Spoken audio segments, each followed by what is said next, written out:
ABC news રાધનપુરના Ramnagar 1 ખાતે પાયાની સુવિધાઓના અભાવે જનરોષ લેખિત રજૂઆત બાદ નેતા અધિકારીએ લીધી સ્થળ મુલાકાત।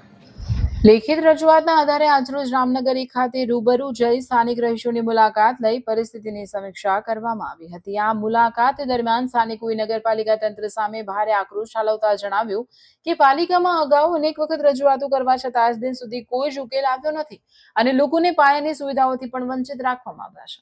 સ્થાનિકોની ગંભીર સમસ્યાઓને ધ્યાને રાખીને સ્થળ પરથી જ નગરપાલિકાના જવાબદાર અધિકારીઓ તેમજ કર્મચારીઓ સાથે સીધી વાતચીત કરવામાં આવી હતી। રામનગર 1 વિસ્તારના રસ્તા, સ્ટ્રીટ લાઇટ, સફાઈ અને રખડતા ઢોરોના પ્રશ્નનું સત્વરે અને પ્રાથમિકતાના ધોરણે નિરાકરણ લાવવા કડક સૂચના આપવામાં આવે છે। જો પાલિકા તંત્ર દ્વારા તાત્કાલિક યોગ્ય કામગીરી કરવામાં નહીં આવે તો આગામી સમયમાં ઉગ્ર રજૂઆત કરવામાં આવશે તેવી પણ તાકીદ કરાઈ છે। રિપોર્ટર વિપુલભાઈ ચૌધરી, રાધનપુર।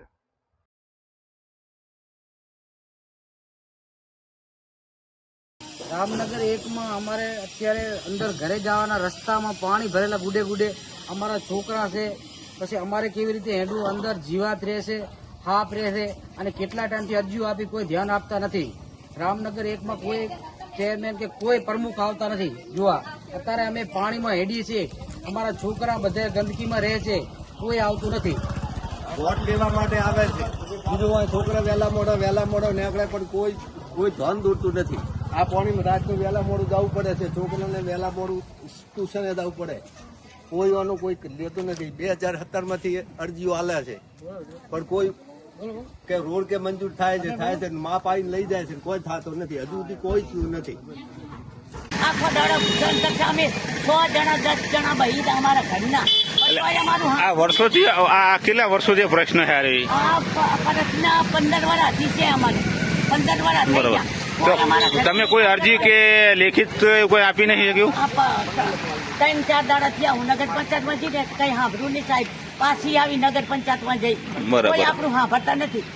રોડ હરકા કરતા નહીં, ખાડા ખવું થાય, અમારે લાવ્યું કાઢવાની ઉપાધિ થાય, છોકરાને સ્કૂલ મૂકવાની ઉપાધિ થાય, ના જવું અમારે ગટરાની ઉપાધિ, ખારકુવા ભરાઈ જાય, સંડાસ ભરાઈ જાય પાણી ના લીધે। એક નિકાલ કરો, સરકાર કશું કરતા નથી, અમારે ચા જવાનું, આટલા છોકરાને દવાખાને જવું હોય તો હાલીને જવું પડે। વેપારી લારીઓ લઈને ચાક નાખીને જાય, એમાં આવા ખાડા ખબજામાં લારીઓ બંધ પડી, વેપાર અમારો બંધ પડે, ચાકન જવાનું। કઈક સરકાર હવે કઈક કરો અમારા રામનગરમાં। વેપારીઓની દુકાનોમાં પાણી ઘૂસી ગયા છે, ધંધો ઠપ થઈ ગયો છે, કોઈ ગ્રાહકો આવતા નથી। સાથે અહીંયા જેટલી પણ સોસાયટીઓ આવેલી છે તમામ સોસાયટીના રહીશો અત્યારે ઘરમાં કેદ થઈને બેઠા છે, જાણે કે જેલમાં પુરાઈ ગયા એવી સ્થિતિ અત્યારે આ હાઈવેના તંત્ર અને નગરપાલિકાની દેખરેખ હેઠળ ચાલતો આ ગટર આપ જોઈ શકો છો કે કેટલી ઉભરાઈ રહી છે।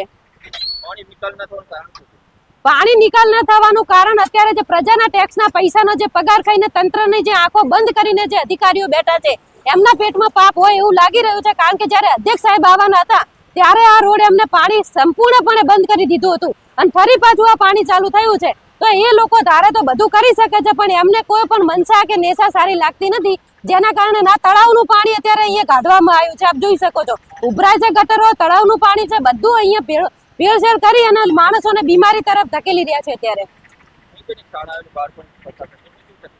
અહીંયા આદર્શ શાળા આવેલી છે, એ બાળકોનું અત્યારે શિક્ષણ બગડી રહ્યું છે, બાળકો સ્કૂલમાં જઈ શકતા નથી અને આખું એ શાળાનું શિક્ષણ છે ઠપ થઈ રહ્યું છે। સામે શિશુ મંદિર પણ બાજુમાં આવેલું છે, તમામે બાળકોનું ભવિષ્ય અત્યારે તંત્ર બગાડી રહ્યું છે અને શિક્ષણના નામે અત્યારે જાતે જાણી જોઈ અને ભવિષ્ય સાથે ચેડા કરી રહેલું છે। આપ જોઈ શકો છો।